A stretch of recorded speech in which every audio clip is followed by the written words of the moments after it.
So as you rightly talked about how two people can have different valuations of the same firm. Even I have heard that when it comes to the valuation domain, everyone has a view and has strong convictions about it. While it makes sense that no one is a better judge than one himself of how much something is worth to him, in reality, the fair value is only what the asset will actually transact at in the market.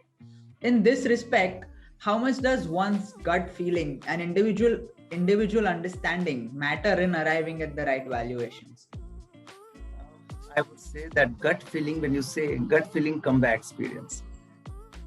Suppose Sachin Tendulkar was playing the game and he being into the game from the last 10 years, he knows like what is going to be the ball coming that will be and how he's able to hit the ball, right? So it all depends upon like the experience that you possess. I just start my career and I'm saying that it's my gut feeling, sir, that this should be the value. It can never be like that, okay?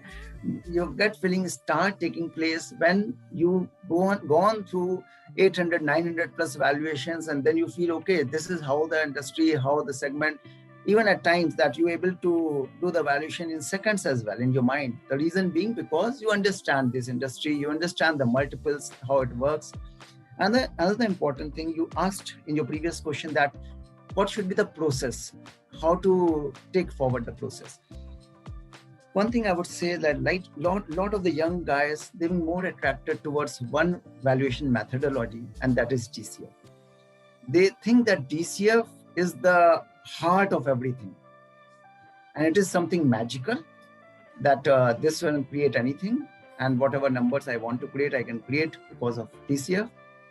I would say I personally believe DCF is no method. DCF is only a backward calculation, because the valuation goes from your mind, it goes from your experience. When you see certain business, as you rightly said, that what are the assets that the company possesses, okay? It may be the tangible assets, it may be the intangible assets, okay? Those particular assets, if you're looking at, and based on that, there may be certain multiple that been going on in the back of your mind, that the EBITDA multiple need to be so much, the P multiple need to be so much, okay? So these things that come automatically to your mind when you have a lot of experience, that counts, and then you will able to draw that this should be the value of the company need to be. Suppose if I have carried the valuation as per comparable company method and find the values coming, suppose 50 CR, and I've been doing the DCF valuation and the value is coming 100 CR, then there's a big gap between the two. And this big gap, I need to justify, because anything like investment, everything goes according to the market dynamics. What is the EBITDA multiple, what is the PAT multiple, and how it is working in the market. So I can't say like based on my just projections, because projections can be made by anyone. A management may be very optimistic about his projection. At times the management become adamant as well. No, I don't want to make any changes to the projections. This is my board of directors have like settled this projection, and this is the final projection, and you have to do the valuation. This become tricky at times, but again, you being the valuer, and this being the challenge to you, you have to give the valuation based on what you feel about the company. It is not what the management feel about. Okay, then if the management feel about, then they are the valuers. We are not the valuers. So we need to look into like based on our certain comparable company, comparable transaction multiple, what is the value that is coming, and then we see that how my discounted free cash flow need to be adjusted on that. I may add built an additional risk premium to that and bring the value down, right? On the terminal growth level, I may have applied 4%, I may bring it down to 3%. So I need to address to all the things together, because like DCF, there are a lot of the things which are working together.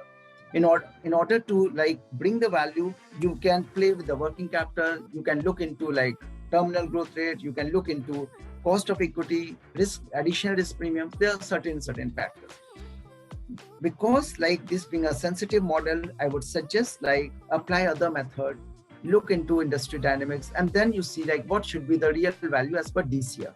Okay, because another thing is like how to say that the DCF that I been applying is correct or not.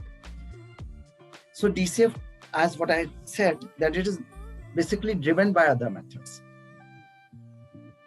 I will look into the comparable companies. I would see that how they are performing, what is their profit margin, and the projection that being provided to us, whether the profit margin that being provided, this company is saying, is in syncing with the industry or not.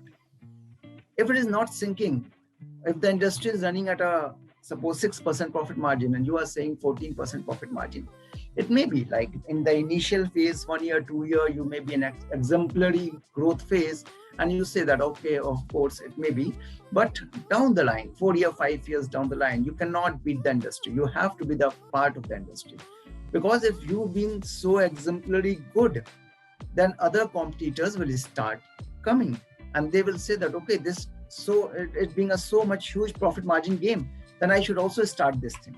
They being the people who have a lot of financial muscles, they will start coming and your profit margin will start decreasing. Okay, that is how it works.